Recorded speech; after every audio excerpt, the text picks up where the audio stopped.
बातें कुछ जटिल है का है। आपके भारतीय इतिहास में, पुराणों में, शास्त्रों में वर्णित यह संदेश है और तमाम संदेहों के बावजूद आर्य समाज के समर्थक महर्षि दयानंद सरस्वती ने अपने जीवन क्रम में एक अजूबा सा किताब लिखी जिसका नाम सत्यार्थ प्रकाश है। उसमें 12 समोल्लास हैं। काफ़ी दिन हो गया हम एक साथी भाई से लेके पढ़े थे, इतनी मोटी पुस्तक। उसमें एक चीज़ हमने गौर किया था, क्या अवतारवाद पर उन्होंने बहुत बड़ा चोट किया। ये बातें गलत है।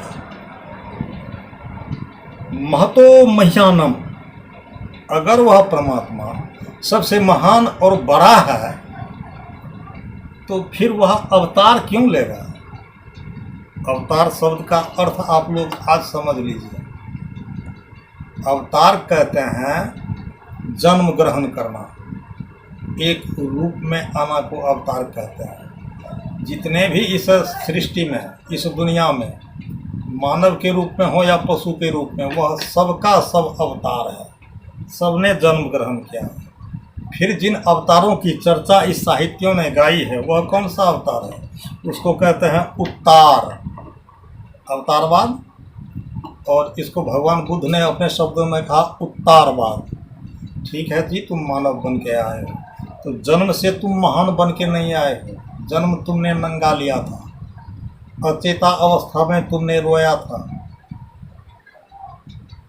जन्म ग्रहण किया, और जब थोड़ा सा बड़ा हुआ तो हंसने खेलने में तुम्हारी जिंदगी बीत गई। किशोरा अवस्था में आए, बालापन हंस खेल गमायो, तरुण भय तिरिया ललचायो, वृद्ध भय तब मन पछतायो, खोई दियो पन तीनों रे नर, जन्म पाए क्या कीनो। कवि ने व्यंग करी है। आपने अगर मानव स्वरूप को पाया तो बालापन हंस खेल गमाया, तरुण भय तिरिया ललचाया, वृद्ध भय तो मन पछताया। इन अवस्थाओं से जो मुझे झेलना पड़ा है, तो अपने ज्ञान विवेक के आधार से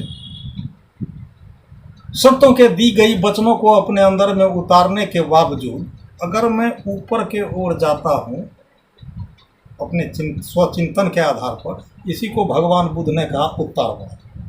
अच्छा, आप लोगों को एक चीज़ और हंसी लगेगी। बुद्ध के पीछे में प्रायः भगवान लगा दिया जाता है, लेकिन उन्होंने भगवान का अस्तित्व को नहीं माना। एक भगवान के अस्तित्व को नहीं मानने वालों के पीछे में भगवान लगा दिया जाता है। और आप लोगों को ये भी मालूम होगा कि भगवान बुद्ध को भी ये लोग अवतार में गिनती कर लिए हैं। नमा के 10वां की 11वां 12वां अवतार में भगवान बुद्ध को भी ले लिया। ठीक है, आइए महर्षि दयानंद सरस्वती के शब्द से हम लोग अवगत हैं कि अवतार, जन्म ग्रहण को अवतार कहते हैं। लेकिन आप सोचिए, पीछे के एपिसोड में मैंने आपको बताया था कि सबदर्शी है नाम तिहारो, है प्रतिपाल, काल नहीं वाके, ना कहूँ गया ना आया, का मकसूदन मच कच्छ ना होई, संखा सुर न संहारा, है दयाल द्रोह नहीं वाके, कहो कवन को मारा, वह करता नहीं बराह कहायो, धरनी धरियो नहीं भारा, ई सब काम साहेब के नाही, झूठ कहे संसारा। खंभ फोरी जो बाहर आया, नरसिंह अवतार, खंभ फोरी जो बाहर आया, ताही पति जय सब कोई, हिरणा कुश नख ओद्र बिदारा, सो करता नहीं हुई।